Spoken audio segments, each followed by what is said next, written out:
Want a sword? Get a mentor.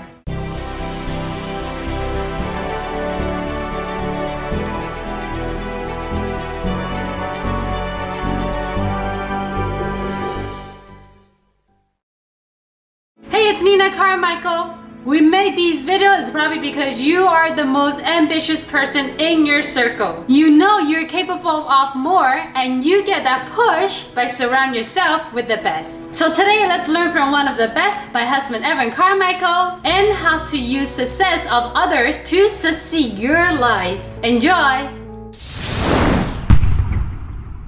Okay, let's kick it off with rule number 1, model success. The fastest path for you to get the success you're after is to model success. The idea here is simple. You find people who have already done the thing that you want to do, learn from them, understand what they did to get there, and then try on their hat, right? See what worked for them and apply it to your business. This is what worked for me. This is what saved my company. Bill Gates saved my first company, even though I've never met him. I haven't yet. We're gonna make it happen, hopefully soon. I was struggling. I had a upstart software company that wasn't making money, and I quit on my business partner, and I woke up the next day and said, I need to find a way to make this happen. I can't quit on this too soon because I'm going to regret it if I don't keep going. And so I said, who has done this before? Who's done this?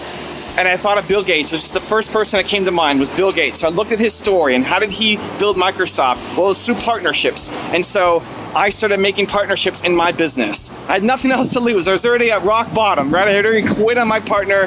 It was hopeless. So let's just give this a shot.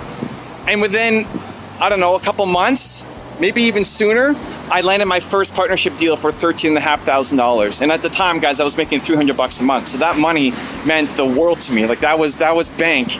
And more important than that, it gave me hope, like this could happen. This business could actually work. And it gave me a model to then go and do it again and again and again. And ever since then, whenever I don't know what to do, I model success. I find someone who's done it and I try to apply their strategies and make it work for me. But this is the important thing. Not every strategy is going to work the same way for them as it did for you. So maybe waking up early is your ticket. Maybe waking up later is going to be your ticket. There's people who've done both. Which is the one that's going to work for you? You won't know by sitting on the couch and thinking about it. The best thing you can do is just go and try. You try on their hat, right? Bill Gates did this. Dan Lok does this. Bruce Lee does this. Awesome. Try it. Try it and see. People prejudge so early. You have to change your habits. If you want to get something more than you have right now, it's because you're doing something different than what you're doing right now. And different is scary. Different means you don't know if it's going to work out or not. Different is different. We don't want to do different, right? You want to stay inside our comfort zone. That's not where your success is going to come. But not everything you try is going to work.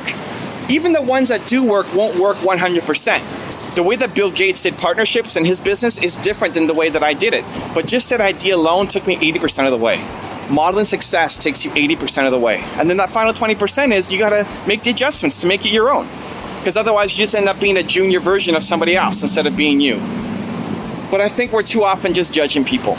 You're judging a strategy saying, well, that's not going to work for me without even trying it. And so I have this channel where you can learn from people every day. I have my top 10 rules where you can watch those videos and learn from people every day. If you watch a top 10 video, these are 10 rules for some of the most successful people on the planet in the history of humanity. Here they are with 10 different lessons. Not all of those 10 lessons have to work for you, have to apply to you. Take one of them, take two of them, and just do something. Just apply it to your life, apply it to your business, and see if you get a result. That's the key. And so you need to get out of your head, you need to get out of your own way, and you need to just start doing. The best thing you can do is go from idea to action. And when you see something that kind of makes sense, that might be a fit for you, just start doing it. Stop judging, start doing it, and apply it to your business and see if it works. Give it a shot. If you want to have more confidence and motivation, check out our 254 series. The link is in the description below. For me, my goal is to help building entrepreneurs.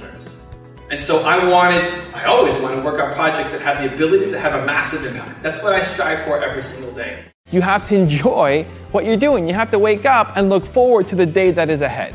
If you're doing work that you love, you're more likely to follow through. You're more likely to do it because it doesn't feel like work, because you love doing it.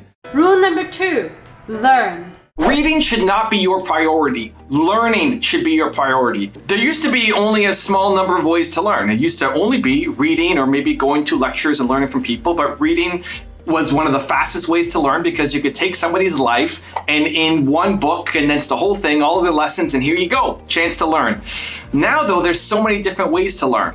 There's podcasts, there's videos, and so you need to understand what is the best way that you learn. Reading does not have to be in your top priority, but learning has to be. The difference between where you are today and where you will be in 5 years, that growth will be in direct relation to how much you learn, how much you feed this brain right here with knowledge that shifts the way you think, but it doesn't have to come from reading. So looking at my story as an example, I used to read all the time. Growing up, I used to read. I'm 39